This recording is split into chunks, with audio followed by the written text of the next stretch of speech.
আমরা এই প্রথম প্রতিনিধি যারা ওখানে পৌঁছাই।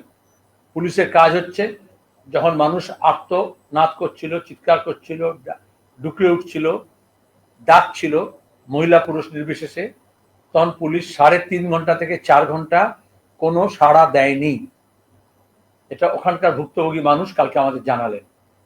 যখন আগুন লাগানো হয়েছে, গ্রামবাসীরা একে অপরকে সাহায্যে এগিয়ে এসছেন, বালতি ধরে জল ভরে আগুন নেভানোর চেষ্টা করেছেন।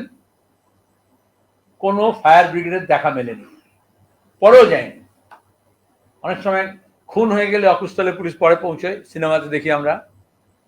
অনেক সময় আগুন নিভে গেলে তারপরে পৌঁছয়।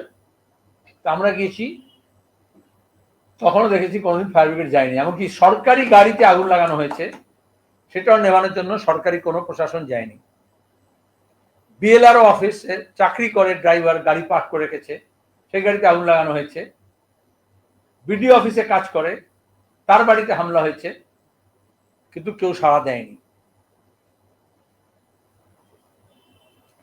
এবং এটা হিন্দু মুসলমান নির্বিশেষে এই অভিযোগ করেছে পুলিশের বিরুদ্ধে, পুলিশ প্রশাসনের বিরুদ্ধে, সাধারণ প্রশাসনের বিরুদ্ধে। ইররেসপন্সিবল।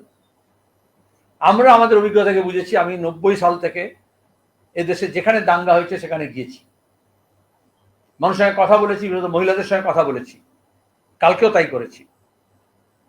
আক্রান্ত মানুষ যে বিবরণ দেয় তাতে একটা প্যাটার্ন বোঝা যায়।